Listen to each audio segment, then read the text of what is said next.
اس مبارک علماء کی مجلس میں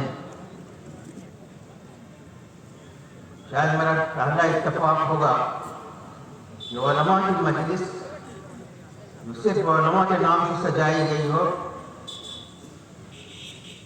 دارالعلوم اسلام نگر کے علاوہ پہلی مجلس تھی جو اتنے وسیع پیمانے پر نہیں منعقد کی گئی تھی۔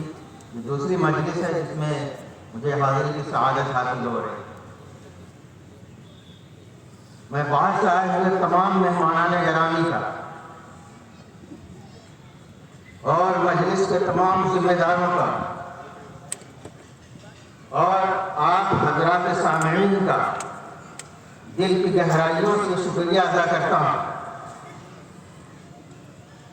کہ آپ نے جو تعاون پیش کیا ہے وہ سننے کے اعتبار سے ہو، حاضری کے اعتبار سے ہو، جلسے کے انعقاد کے اعتبار سے ہو۔ میں تھوڑے سے وقت میں ہر ایک کا نام نہیں دے سکتا۔ میں آپ کا شکر گزار ہوں۔ اللہ تعالیٰ آپ کو اس کے عوض میں بہترین بدلہ عطا فرمائے۔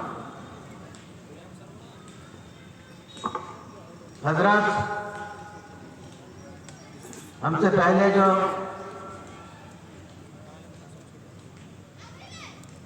مقرر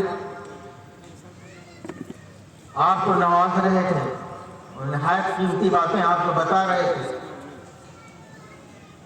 اور نہ صرف کہ باتیں بتا رہے تھے بلکہ دل سے اٹھتی ہوئی آہ کے جذبات کے ساتھ آپ سے مخاطب تھے۔ انہوں نے میرے لیے بہت کچھ راستہ آسان کر دیا۔ علماء کی جب بات آتی ہے کہ آپ لکھ لیں، کاغذ پہ لکھ لیں، یا کاغذ پہ نہ لکھیں تو دل کے تختی پر لکھیں، کہ دنیا میں کوئی بھی خیر کا، بھلائی کا، انسانیت کی بہتری کا کام ہوگا تو وہ علماء کے ذریعے سے ہوگا اور ہوتا آیا ہے۔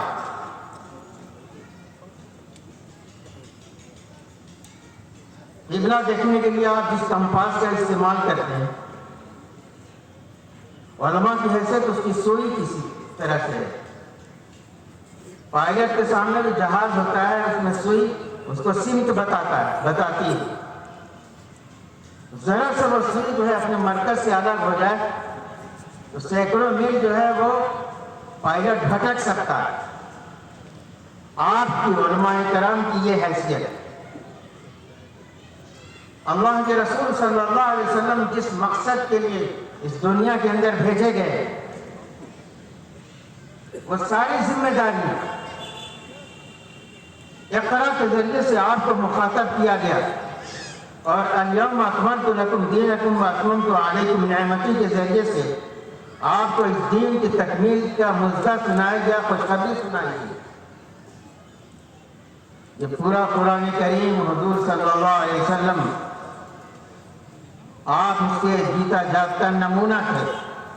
قرآن ایک نظریاتی کتاب ہے اور اللہ کے رسول پریکٹیکلی طور پہ اللہ نے آپ کو نمونہ بنا کر بھیجا۔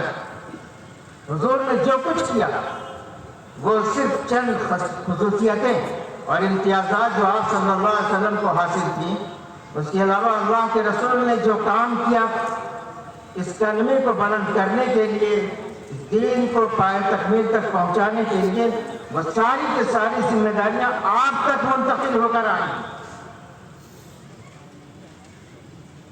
قرآن کریم کی 5 سورتوں میں سے صرف 5 آیتوں کا انتخاب کریں آپ۔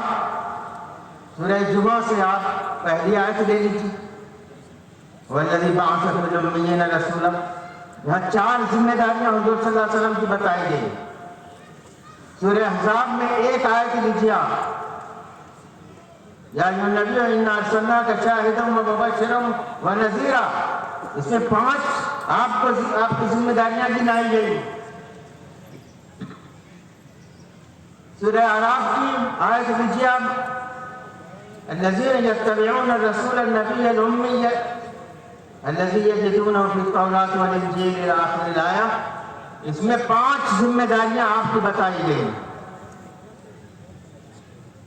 سورہ جمعہ کی ایک اور آیت، سورہ سب کی ایک آیت لیجیے، وَالَّذِي أَرْسَلَ رَسُولَهُ بِالْهُدَىٰ وَدِينِ الْحَقِّ۔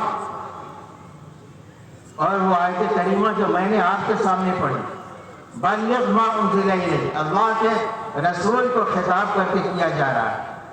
طبعاً یہ ساری ذمہ داری جو حضور صلی اللہ علیہ وسلم پر ڈالی گئی تھی، وہ سب حضور کے امتی اور عالم اور وارث ہونے کی حیثیت سے،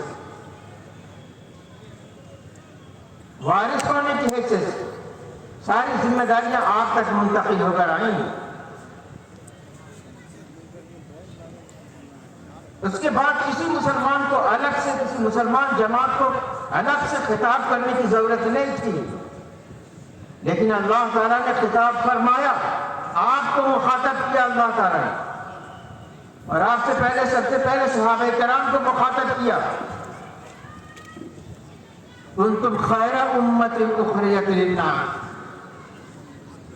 اور دوسری آیت میں فرمایا وَكَذَلِكَ جَعَلْنَاكُمْ أُمَّةً وَسَطًا، اور فرمایا وَلْتَكُن مِّنكُمْ أُمَّةٌ يَدْعُونَ إِلَى الْخَيْرِ۔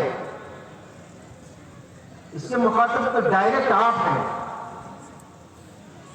وَكَذَلِكَ جَعَلْنَاكُمْ أُمَّةً وَسَطًا جو بتایا گیا،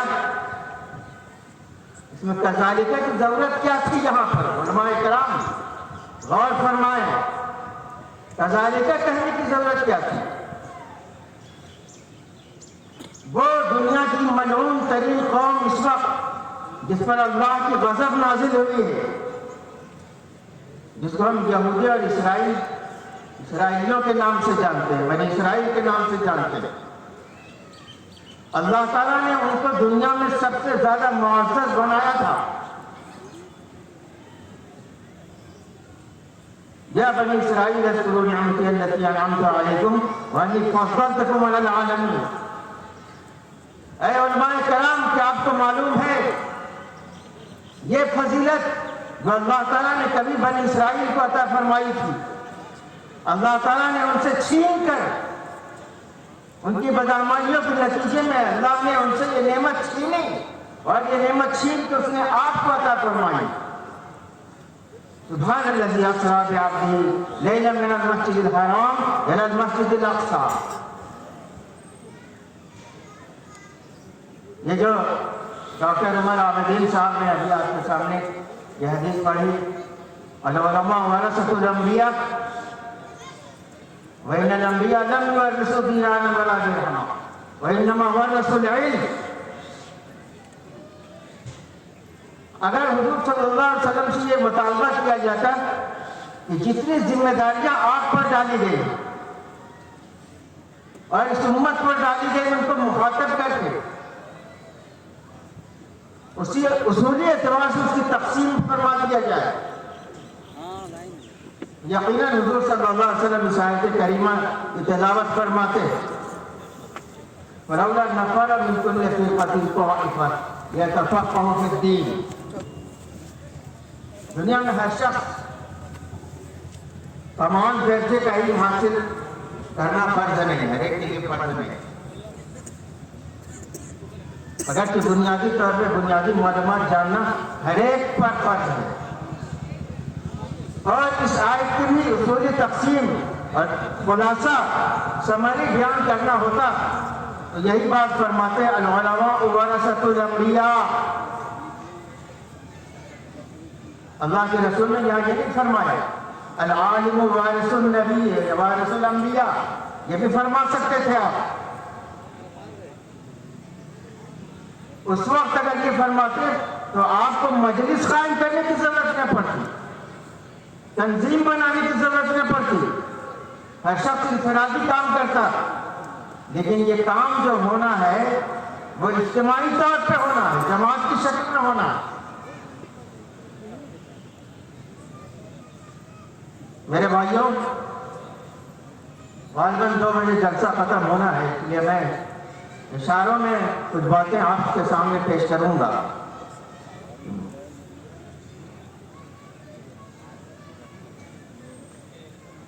ہم بہت سی اچھائیاں بھی ہیں، بہت سی خرابیاں بھی ہیں۔ امت مسلمہ کا معاملہ پوری دنیا کے اندر